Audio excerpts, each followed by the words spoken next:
Meus amigos, meus irmãos,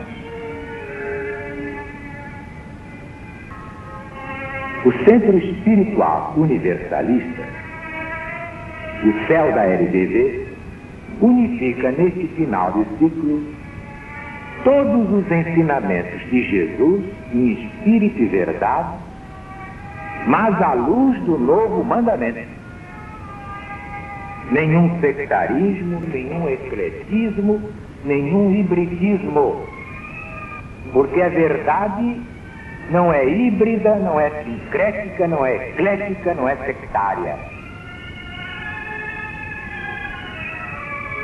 A doutrina do céu é exatamente a doutrina do Cristo de Deus, acima de todas as perversidades geradas pelas religiões humanas, diletas filhas de Satanás ou do Anticristo.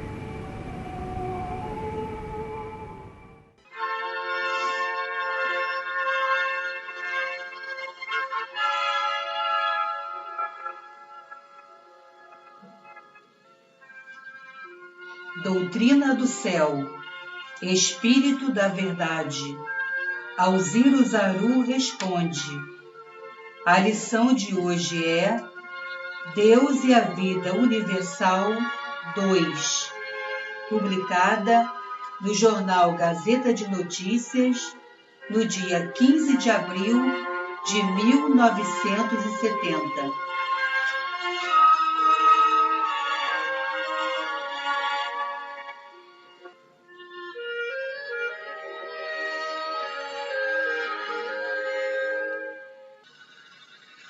Todos os brasileiros deviam estudar as lições do Espírito da Verdade. É no campo da religião, na Bíblia Sagrada, que é a Palavra de Deus, que podemos encontrar o caminho da segurança e da felicidade. Como se processa a evolução através dos reinos, a começar pelo mineral.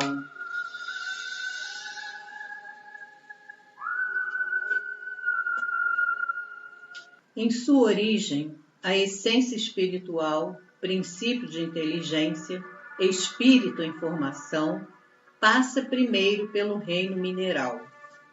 Anima o mineral, se assim podemos falar, servindo-nos dos únicos recursos que oferecem a linguagem humana apropriada às vossas inteligências.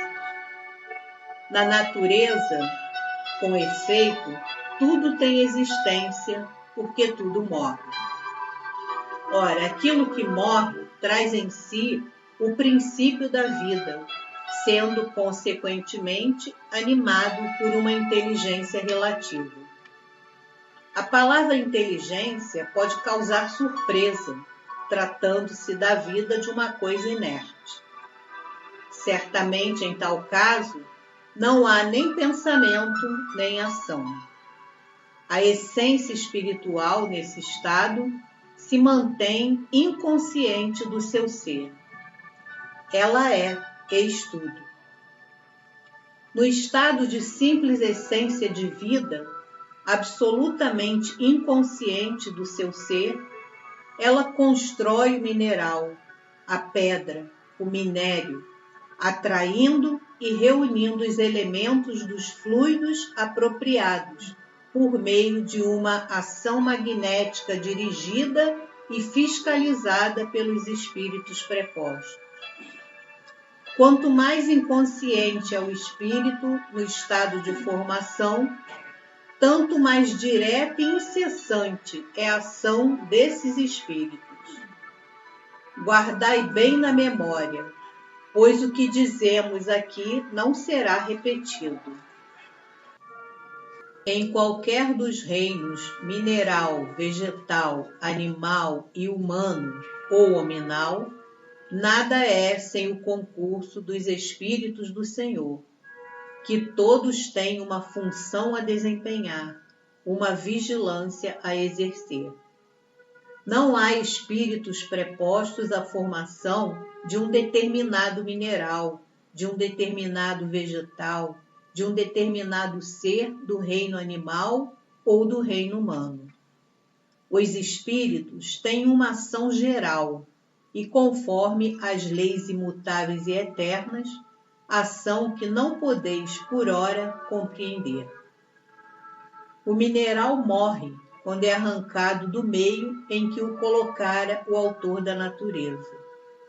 A pedra tirada da pedreira, o minério extraído da mina, deixando de existir, do mesmo modo que a planta separada do solo, perdem a vida natural. A essência espiritual que residia nas paredes do mineral, daí se retira por uma ação magnética, dirigida e fiscalizada pelos espíritos prepostos, e é transportada para outro ponto. Os despojos do mineral são utilizados pela humanidade de acordo com as suas necessidades. Não vos admireis de que a coesão subsista no mineral, muitas vezes por séculos, depois que dele se retirou a essência espiritual, que foi necessária à sua formação. Cada espécie de matéria tem suas propriedades relativas, segundo as leis naturais que poucos estão aptos a entender.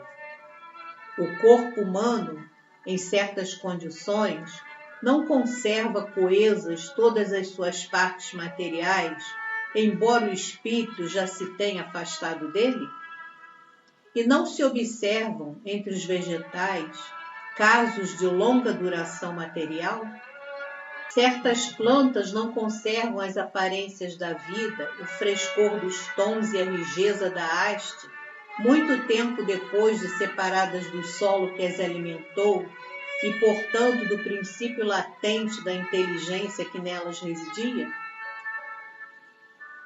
Tudo na natureza se mantém em cadeia, e tudo se faz em proveito e utilidade do espírito que se tornou consciente do seu ser. Os corpos mortos, sejam pedra, planta, animal ou homem, têm de concorrer para a harmonia universal, desempenhando as funções que lhes são conferidas. A essência espiritual que no mineral reside não é uma individualidade. Não se assemelha ao pólipo que por cissiparidade se multiplica ao infinito. Ela forma um conjunto que se personifica, que se divide. Divisão na massa em consequência da extração. E atinge desse modo a individualidade, como sucede com o princípio que anima o pólipo, com o princípio que anima certas plantas. A essência espiritual sofre, no reino mineral, sucessivas materializações necessárias a prepará-la a passar pelas formas intermédias que participam do mineral e do vegetal. Dizemos materializações por não podermos dizer encarnações para estrear como ser. Depois de haver passado por essas formas e espécies intermediárias, que se ligam entre si numa contínua progressão, e de se haver, sob a influência da dupla ação magnética que operou a vida e a morte nas fases de existência já percorridas, preparado para sofrer no vegetal a prova que é a espera da sensação, a essência espiritual, espírito em estado de formação, passa ao reino vegetal. É um desenvolvimento, mas ainda sem que o ser tenha consciência de si. A existência material, então, é mais curta, porém mais progressiva. Não há nem consciência, nem sofrimento. Há sensação ou sensitividade. Assim, a árvore da qual se retira um galho experimenta uma espécie de eco da secção feita, mas não sofrimento. É como que uma repercussão que vai de um ponto a outro, sucedendo o mesmo quando a planta é violentamente arrancada do solo antes de completado o tempo da maturidade. Finalizando, há sensação, não há consciência nem sofrimento. É um abalo magnético experimentado pela árvore. Abalo que prepara o espírito em estado de formação para o desenvolvimento do seu ser. Tão grande é o poder de Deus.